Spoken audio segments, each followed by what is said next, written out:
You know that voice in your head, the one that's just your own worst critic, especially when things go wrong? It can be absolutely relentless, right? But what if there was a kinder and frankly, more scientific way to handle those moments and build real, genuine resilience? Okay, let's get into it. So here's the game plan. First, we're going to tear down a huge myth about what it even means to be tough. Then I'll give you a practical tool for when you're in a tough spot, and a formula for building hope for the future.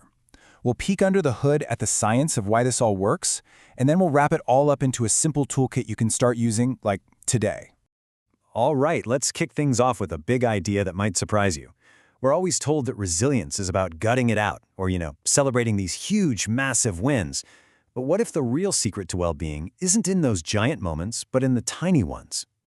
This right here, this flips everything we thought we knew completely upside down. For strategists, for anyone who likes to think strategically about their mental health, the science is crystal clear. The frequency of small, positive moments is way more powerful than the intensity of a few big ones. It's not the huge promotion or the epic vacation that builds resilience. It's the daily, repeated, small good things. And that brings us to this idea of micro joys. These are those tiny, everyday positive experiences that we usually just rush right past. Like the amazing smell of coffee brewing in the morning, or that feeling of the sun on your face on a chilly day. These aren't just little nice-to-haves. Science is showing us they are the actual fundamental building blocks of a resilient mind. Okay, so noticing microjoys is great for building our baseline. But what do you do when you're actually in a tough moment? When you've just failed at something, or you just feel totally inadequate? Well, let's look at the first tool in our kit, which comes from the amazing psychologist Dr. Kristin Neff.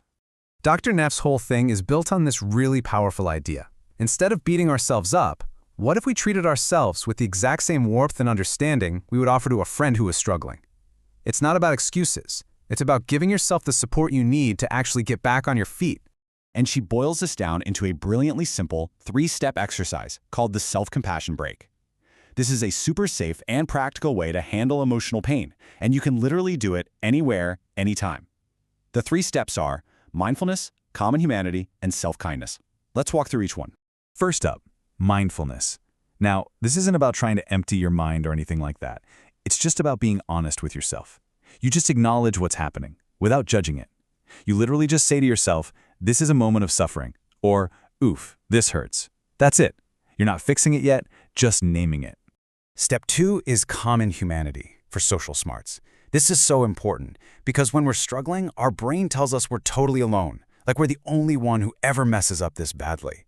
This step is the antidote. It's about reminding yourself that struggling and feeling imperfect, that's part of being human. It's something that actually connects all of us. You're not alone in this. And finally, step 3, self-kindness. And here's a really cool, non-obvious trick that has a real physical effect. For explorers, try placing a hand over your heart or somewhere that feels comforting. That simple act of soothing touch can actually help calm your nervous system down. Then you ask yourself this incredibly powerful question. What would I say to a good friend who is in this exact spot? And whatever your answer is, you say that to yourself. So we have a tool for handling tough moments in the present.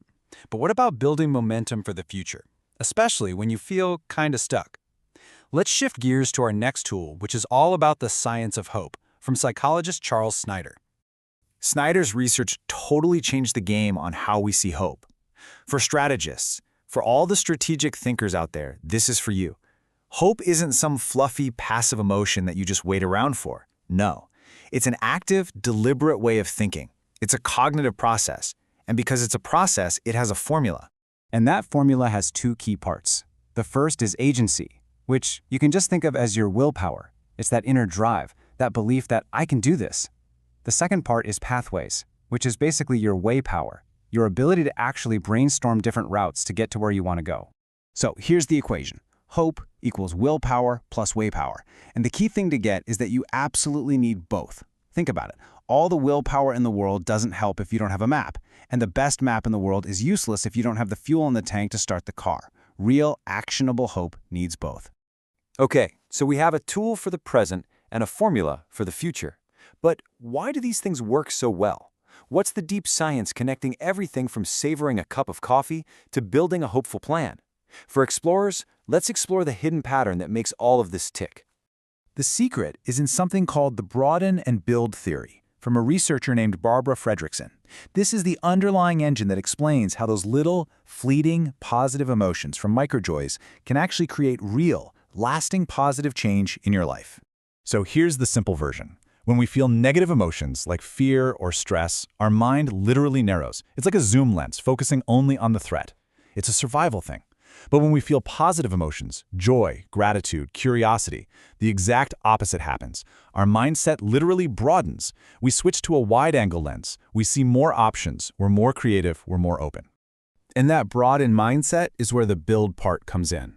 Because when our minds are open like that, we're way more likely to discover and build up new, lasting resources. We're talking psychological resources like optimism, social resources like stronger friendships, and even physical resources like better health.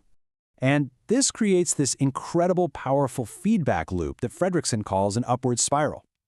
For strategists, feeling good broadens your mind, which helps you build resources, and having more resources makes it more likely that you'll feel good in the future. It's a brilliant, self-reinforcing engine for well-being. All right, we have gone through a ton of science and a bunch of different ideas. So now, let's put it all together. Let's assemble this into a clear, simple, actionable toolkit that you can walk away with and use right now. Here it is, your Micro Toolkit for resilience. It's just 3 core practices. Number 1, actively look for and savor those daily microjoys. Number 2, when you're struggling, use that 3-step self-compassion break. And number 3, when you're thinking about the future, build hope by focusing on both your willpower and your way power. That's the whole shebang. And honestly, just by understanding these 3 things, you now have a psychological framework for well-being that most people will go their entire lives without ever learning. For social smarts, if you're the kind of person who likes to know how things really work, this is some seriously valuable knowledge to have, and it's definitely something worth sharing with people you care about. But that brings up a really interesting question, doesn't it? The self-compassion we talked about is very gentle, it's very comforting. But what happens when you don't need comfort? What happens when you need motivation, when you need to set a boundary, or push yourself to do something hard? What happens when you need to be fierce? We'll get into that next time. For now, just think about what we've covered. And if you know someone who is just constantly beating themselves up, who's just their own worst critic, do them a favor and share this with them. It might just be the kindest, most useful thing you do all day. If this touched your heart, please subscribe, like, and share it with your family. Save this for more meaningful content ahead.